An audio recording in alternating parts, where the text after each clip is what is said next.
Hi, boys and girls. You know, one of my favorite things to do is to share some of my favorite books with you. But today I decided to move away from the Humphrey stories, even though I love Humphrey the Classroom Hamster. And I'm going to begin reading for you a book that I used to read to my second grade class. I just happened upon it by chance, but they loved it. They loved it so much that sometimes eighth graders would come to me at the end of the year and say, "Do you remember when you read for us The Wise Enchanter?" The Wise Enchanter, A Journey Through the Alphabet by Shelley Davidow. Now today I'm only going to read the prologue of the story. The prologue is a very important part of the story that the author will write before you begin reading the chapters. And just going to do things like set the characters for you, give you the setting, perhaps tell you the conflict that's going to happen in the story, give you a hint about things to come. So put those listening ears on. Here we go.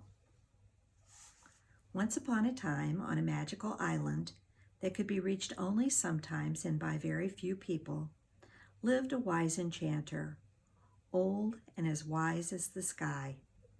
His castle rose high above the silvery beach and waves, so high that its tall spires often disappeared in the mists that frequently hid the island from view.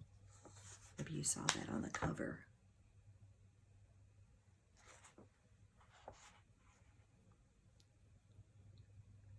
Now, this wise enchanter was the last of the wise enchanters. He knew the time would come when he would be old and go to the everlasting islands, and new wise men and women would be needed to oversee the lands and make sure that wisdom did not die. One day the wise enchanter looked out over the wide oceans. His heart felt heavy. In the distance, just above the horizon, hung a single dark cloud. "Gadrin," he called, "come listen to me." Gadrin was the enchanter's beautiful daughter. She was so beautiful that even the rosy dawn, spreading across the world each morning, drew in its breath when it saw her. Gadrin ran to her father. A frown creased her brow. "Dear father," she said, "I see that you are worried." "I am getting old," he replied. "Without wisdom, there can be no new enchanters after I am gone. No children have come to my island for many years. It is happening just as I feared. Wisdom is fading in the world. Words are disappearing. The brightness in the sky is vanishing, and the dark cloud of ignorance has grown suddenly dense. A new darkness is looming. Someone is being created in the deep. He is growing stronger every minute. If he is not stopped, he will grow immense. If he grows strong enough, he will rise up and devour every word and sound. The earth will become a cold, silent place, too terrible to imagine." "Who are you talking about?" Gadrin whispered. "I do not like to utter his name," her father whispered, "but I will say it for you. His name is the master of ignorance and shadows. His name is Urkel." Gadrin grew pale and silent at the mention of Urkel. Once, some time ago, Urkel had found enough strength to send one of his messengers to the end of the world. Something terrible had happened then in the Enchanted Islands, and Gadrin's heart had been broken. "Father," she said, looking deep into his eyes, "you are wise beyond measure. You must know what to do. Tell me how I can help. Tell me what to do and I will do it. We will stop this shadow." Her father looked at her sadly but kindly. "Thank you, Gadrin. We will try our best. We must find those who are young enough to rediscover the world. Every letter, every sound must be found anew and made bright again. You and I cannot do it. Only the very young can face such a challenge. Children who are still full of wonder could do it. I want you to go off into the world. Use whatever shape you must, but find me 4 children from the 4 corners of the earth who are kind and true, who have wonder in their hearts, and are neither selfish nor unkind, and who will be brave enough to go on a quest. What will they be looking for? Where must they go? Asked Gadrin. Their task will be to rediscover the alphabet and bring back what is being lost. They must listen to the stories, listen to the old people, ask questions, and heed the answers. Only then will the darkness be overcome. Only then will children find their way once more to my castle. Then and only then will wise men and women return to the world.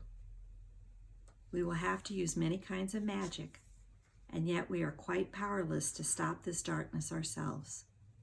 So, my dear Gadrin, when you have found the right children, bring them together.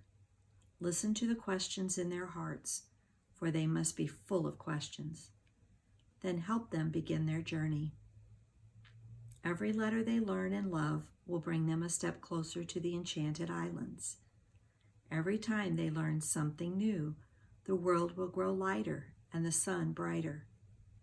But if they should fail, the clouds that are beginning to form as the result of people's murky thoughts will increase. Light and warmth will vanish. The world will fall into an icy grip of eternal cold, and Urkel will grow strong enough to come up from the deep to devour the whole bright, beautiful world. Go now, Gadrin. Be careful, but be as quick as you can. Gadrin said goodbye to her father. She ran down the steps of the castle onto the beach and leapt into the waves. Instantly, she became a dolphin and began to swim away from the island with all her might. As she traveled the oceans of the world, she could travel much faster than any ordinary dolphin. She learned something from the fish and the whales and the whispers of the men and women on the big ships and boats that passed overhead. She visited many beaches and searched with keen eyes and ears for children who had wonder in their hearts and who were neither selfish nor unkind. But for a long while, she could not find them. Everywhere she went, even children who seemed at first to be full of wonder showed themselves to be unkind or selfish. Gadrin began to despair of even finding one child, never mind 4. One day she learned of a city next to a warm sea where 4 children, one from each corner of the earth, already knew each other, were friends, and played together. Gadrin even heard their names whispered across the moonlit waves. These 4 children are the best of friends. Michael is 6.5. He was born in the western part of the world in America. Lauren is 7. She was born in the far north in Scotland, but now she lives next door to Michael. Rukmini is 7 too. She comes from the east, from India. Her parents came west in a big ship when she was 5. Saipho is almost 7. He lived in the south in Africa until he was 6. Now he plays ball with Michael every day. When Gadrin heard these whispers, she swam right to the bay where the children played in the evenings. There, while she was swimming around among the coral reefs, waiting for the children, she met a sea sprite. Gadrin told the sprite her story. "I will help you if I can, for I, too, have heard the rumblings of Urkel," said the sea sprite, and she followed the dolphin toward the shore. The sun dipped its golden rays into the water when the children ran down onto the sand. Gadrin listened to them talk and watched them play. They were kind and unselfish. She heard not a single unkind word between them. They certainly had wonder in their hearts. Most importantly, however, Gadrin heard their many questions. For that morning, as on most mornings, the children were full of questions. "Why is the sky blue?" Michael asked. "What is the biggest number in the world?" Rukmini asked. "Why do my eyes blink?" asked Lauren. Is there someone who knows everything in the world? Sifo asked. Maybe dolphins do, said Rukmini. Look, a dolphin is swimming close to the shore. Let's go see it. They ran splashing into the waves. They were most surprised when the dolphin began to swim toward them. The next minute, one by one, they were lifted onto the dolphin's back. The children shrieked with delight and held on tight. A tame dolphin, Lauren said, and patted the sleek head. Dolphin, she continued, can you help us answer our questions? The dolphin seemed to nod. Look, she understands us. She's taking us somewhere. With the children on her back, the dolphin swam out to the coral reef. Reaching it, the children saw a beautiful being sitting on a rock in the middle of the ocean. Look, a mermaid, they shouted. No, said the being in a shimmering, silvery voice. I am a sea sprite. Do you know the answers to all questions? Asked Sifo. No, said the sprite, but I can send you on your way to find them. You must find the castle of the wise enchanter. He alone can help you. What must we do? How do we get there? Asked Rukmini. She stroked the dolphin's back. It is a long journey. On the way, listen to the words of old people. Look at the world around you and learn from it. And when you know as much as you can, when you have found what must be found, you will begin to understand how your questions might be answered. Then you will be ready to find the castle of the wise enchanter. The children's eyes opened wide. The sea sprite smiled kindly and disappeared into the waves.